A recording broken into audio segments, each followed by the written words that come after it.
There's a great saying, I don't ask what I'm getting, I ask what I'm becoming. Someone who says, well, why would I want to help them, is a loser.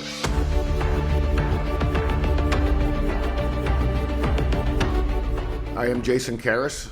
I'm a business and life coach, a entrepreneur and investor, a speaker and podcaster, a loving father and husband, and this is Fundamentally Unstoppable. Today's message is about your career, your job, climbing the ladder. I'm titling this, Climb the Corporate Ladder, Own the Career, Crush the Climb. So over the years, I've dispensed a lot of advice to a lot of people who would consider themselves employees. You know, some people don't like the word employees, but you're an employee, okay? You can call it an associate, a colleague. There's all kinds of nice names for it, but you're an employee. I was always baffled by the lack of people that would actually take the advice. It's just like, dude, I'm laying it all out for you here. This is how you get ahead. This is how you climb the ladder. So I made some notes and I wanted to make this video about it because if you're in your career and you're frustrated and you want to get up, or maybe you're not frustrated, you're just ambitious and you want to get to the next level in your career, this is a plan to do so. And it will work. So let's start off with the biggest premise of how you can stand out as an employee in a crowded company. And it's by simply acting as if you are the owner. Act like you own the place. Now, what does that mean? That's not arrogance. That's not dispensing orders, browbeating people. What that is taking bold steps and having the balls to stand alone and take a stand. One of the best ways you can go about it is if you're an employee in a company, you're probably part of a lot of processes, systems, you work with a lot of people. Take a look around. Do you like the way it works? Do you see inefficiencies? Are you seeing operational opportunities? Do you see areas where you can improve customer service? That's what a business owner does. They're looking for this 24/7. This is what keeps them up at night. You ask a business owner, what keeps you up at night? Typically cash flow, but it's all about this stuff here. When you're thinking about this, when you're looking for it, you'll find it. You'll find so much of this stuff. So all you need to do is start to document it. Start documenting, hey, okay, here's a problem. This is what I think the impact to our company is. And here's my idea for some changes, some solutions to it. And this is how I think the company will benefit from it. And you iterate that, in a document. Maybe it's a PowerPoint, and then in whatever it is that you can observe, you document it and make it look beautiful. Package it up. Go to Office Depot, Staples, whatever, and get a nice binder. Print it out. Have it professionally printed. Ask for an audience. Now, that might get tricky. You might have a boss who doesn't want to let you up the ladder. You may have a cultural environment that doesn't encourage this kind of behavior. And that's when you have to get even bolder. Because really, what do you have to lose? Do you really want to sit in a place like that? So it's either break it or move on, So if you do this, process of documenting it and have your facts, and you can't do this willy-nilly. You need to be able to defend your findings. Think about this.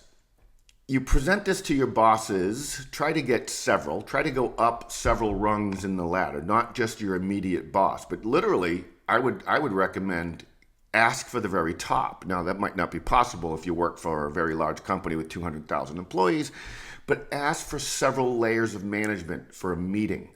I've done a lot of thinking. I put a lot of work into this, and I would like an audience to present my findings. Even if they don't even take your idea, do you think that they'll ever look at you the same again? They won't. They will see you in a different light than the rest of your colleagues. And think about this. Let's say you're met with a boss that wants to suppress you. well, then that's not the company to work for. I believe in a 360-degree leader. And what that means is this. Let's say you're in a position of leadership. You're at the top, supposedly. There's people above you, though. That is having the mindset and the personality to grab the folks next to you and bring them with you. You learn something, you teach it to your colleagues. You're very competitors. You're very competitors for the same jobs you all seek. You help them. It's antithetical, but it's the best way to go. The people that are down a rung or two, you lift them up. You help them get your job. And then ultimately the people above you, you help push them forward in their career. That is a life of servitude. That's how you do it. There's a great saying, I don't ask what I'm getting, I ask what I'm becoming. Someone who says, well, why would I want to help them? Is a loser and will always be a loser. That's not the mindset. That's not a winning mindset. And that isn't somebody I want to hire. That isn't somebody that an owner wants to have on board. Trust me. Whether you are in a leadership position or not, you are in a leadership role. You're in a leadership role in your home. You're in a leadership role in the community at large when you walk into the store. Do you smile at the clerk? Or you just walk in with your head down and say, could I have this? What kind of leader is that? How about brightening somebody else's day? You're always in a leadership role. So act like it. Act like it within your company. And if you do it, anybody can do this for a week. You need to do it consistently. And if you do it long enough, you will be recognized and you will be chosen for those positions, because that's, as an owner, I'm looking for those people. They are diamonds in the rough and they rarely ever peek their head out. They rarely do. So when that happens, we take notice.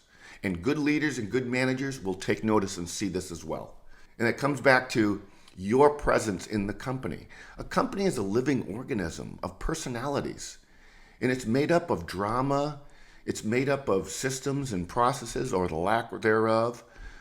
It's a living organism. And it ebbs and flows. It's a very dynamic thing, a business, a company. But what you can control is your presence in the company. You can control how you look, your appearance. You can control how you act. You can control how you respond to stressful situations or just challenges in general. You can,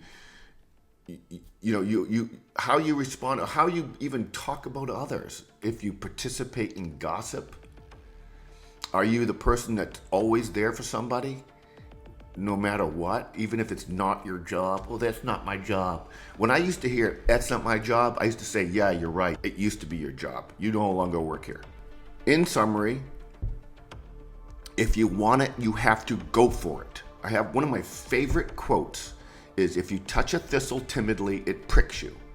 But if you grasp it boldly, its spine crumbles. If this company that you work for does not see your value after all of this, and it's not going to happen overnight. Like I said, this isn't a week project. This is months and maybe even years.